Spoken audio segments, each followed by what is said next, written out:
So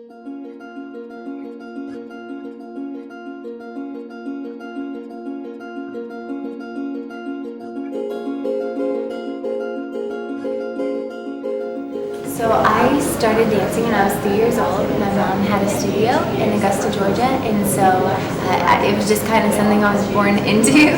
She was a dancer her whole life, and I have an older sister as well that was dancing, and so anything my older sister wanted to do, I wanted to do too. So I started dancing with her, and I ended up staying in it, and she didn't. She went the gymnastics route, cheerleading route. And so I started when I was 3, and then my mom closed down her studio to go to nursing school, and I went to the studio that she grew up taking at, and it was a competition studio, more based in jazz and tap, and then trained there from the age of 3 to 18, and once I was 18, I wanted to dance professionally. I didn't know what it meant, but I knew I wanted to do it, and I knew what I wanted to make people feel, and I knew the passion I had in my heart for just, I knew I was a motivator. I knew I wanted people to just feel something when I was dancing. I wanted to tell stories that mattered. I didn't know how, I didn't know what I was going to do, but I knew the feeling I wanted people to feel when they saw me dance. And so I was hoping I would get to do it professionally, but I honestly didn't know. And technically I had a lot of work to do. I'm still working. Technically I'm a student always, but growing up my studio was more based in jazz and tap. And because of that, once I was in high school, I was like, okay, I need to get down to business on my technique, and I went to a separate ballet school on top of training at the competition studio because I just wanted to be better, and I wanted to refine my technique because I knew that if I wanted to tell stories that mattered in order to gain people's respect, I had to know what I was doing, technically. So I did that, and I am constantly still training in ballet to this day. I think it's that fear of like the underdog, feeling like you could never know enough. And then when I was 18, I booked a job in Los Angeles. I had gotten an agent and was still living in Georgia, and I booked a job in Los Angeles and moved out for it. And then I thought I had 3 months of work, and I ended up only having 1 day. So I kind of just showed up to LA, and I was like, okay, I thought I was here for a reason. I don't know why I'm here anymore, and I honestly think that I was tricked because if I would have known it was only 1 day of work, I would have gone for the weekend, and I would probably still be in Georgia. And so because of that misunderstanding, I moved, and I've been there for almost 9 years now, training every day that I can and working professionally, and now being able to teach and speak a little bit. I use my teaching and speaking, so I love motivational speaking, and it's such a huge part of what I like to offer to the kids. So.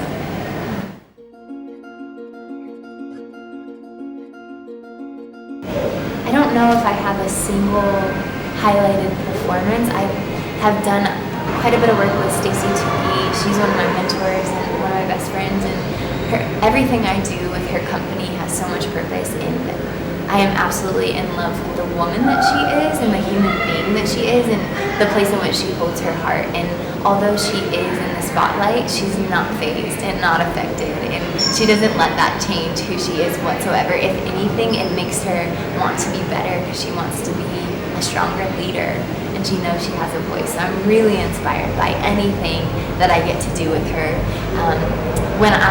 2010, I got to be a part of a motivational speaking tour where I spoke to over 80,000 young girls around the country, and dance wasn't involved. I got to dance for them, but more than anything, I was speaking. So until I danced afterwards for like a minute, I spoke for about 30 minutes, and all of the kids, some of them didn't even know I was a dancer until I shared it. And I think that was really incredible for me, because to be able to go into a room and for people to go, wow, I'm inspired by you, and I didn't even know you were a dancer. So they're actually inspired by my story and who I am as a person rather than what I do. And then from there, it was like, wow, although my story seems so boring to me because I've lived it, to somebody, it really means a lot. And so it challenged me to believe that my voice is really important. And so from that opportunity, I've learned how to bring that story and voice into my teaching, And so everything ties into everything. And so I'm just really grateful for this journey of life more so than opportunity of dance.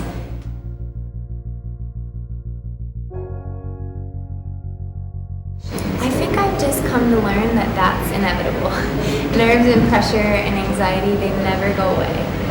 But I think lately I'm learning the difference in having nerves and thinking something's wrong with you and getting insecure and comparing and spiraling and being like, oh, what's wrong with me? I can't stop. Or being able to identify it and separate yourself and say, okay, this is true and this is me. And this is me saying, what if, or I should be doing this, or fortune telling, saying like, oh, this is what I think is going to happen, or reading someone's mind and saying, this person doesn't like me, or they're thinking this about me. That's made up. It's not true, and that creates anxiety. What if I'm going to go on stage and fall? That's made up. That didn't happen yet. So for me, although I still deal with pressure and anxiety, and it never fully goes away, it's being like, okay, I'm going to identify how I'm spiraling in my head and say, this is not true. It's happening, and it's here, it's valid, but it's not me. And then reminding myself of what is true and saying, okay, I know I'm probably still going to feel anxious, but I'm also aware of what's true and what's not of me, and going on stage and just surrendering to the moment and trying not to judge so much of what is good and bad or right and wrong. It's been so helpful for me lately to just go into a class and teach, or go on stage, or whatever it is, and say, okay, whatever happens is meant to be, and I can't compare this moment to the last moment, because what was perfect in this moment and felt good in this moment is not perfect in this moment. It's not what's needed, although I think that that's the feeling I want to relive. It's a new day, it's a new moment, you can't relive it. So that's something I'm trying to learn, to get over comparing moment to moment and saying, this may not feel what I think is good or what I've experienced of good, but it was, and so how can I be open to that? And so that's been really helpful for me in like my anxiety or judgment of myself.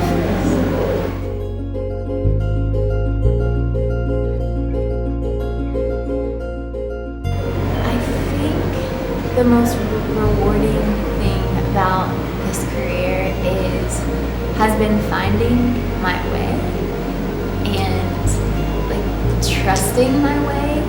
That I've had a lot of pressure to think like, oh, well, I experienced acting, so I'm supposed to be doing that, or I did this, so I'm supposed to be doing that. And I think over time I've realized that I'm not supposed to be doing anything, that to truly follow my bliss, I would say, or like what makes my heart come alive, and to trust that that's enough, and to not let the level of opportunities and how you're constantly in the industry, you're constantly building, let that define where I'm supposed to go, and instead say no. It's not about like how big the next opportunity seems in the eyes of the industry. It's about like how fulfilling it is to your heart, and if you're actually making an impact.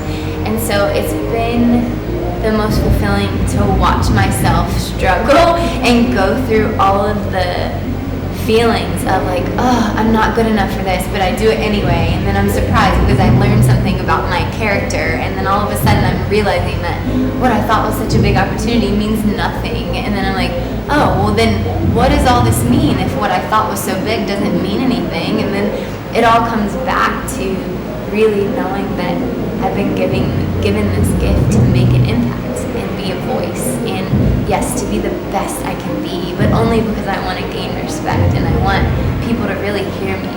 And I think that means you have to be able to speak clearly, and we speak with our bodies, so hopefully I speak clearly so people can hear.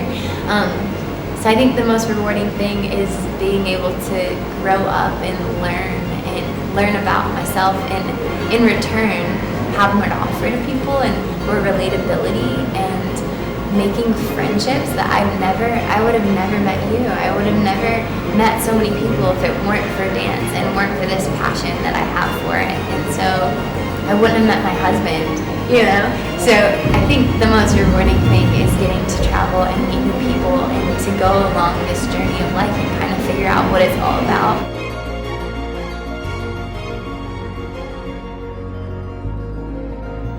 I think advice I would offer to just aspiring dancers is always be a student. Always be a student, no matter what opportunities you're given. Never feel like you're too good for anything. I think there's hidden miracles in everything. So some opportunities that you think you're not right for, you don't really want to go to, you'll realize that maybe it's not about that, and you'll meet someone there that you needed to meet, or just always be a student, always be curious, always keep learning, and trust your process, and know that it's difficult and it's hard and it's going to be a journey, and don't follow anyone's way. Be inspired by people and let it push you and motivate you, but don't try to be anyone. Don't try to do anything like they are going to do it. They haven't lived your story up to this point, so why would you try to live theirs? You know, it's like, it doesn't make sense. So do self-seeking and self-searching. Get to know who you are. Get to know yourself. Just like you would get to know someone else, like a friend. Ask yourself those questions. You know, what do you care about? Where are you from? What did it feel like, you know, growing up in this space? Whatever it is, like, ask yourself real questions. And once you discover why you're doing what you're doing, never leave that. And that will guide you into every opportunity. And it'll also show you the ones you're not right for, because it goes against who you are.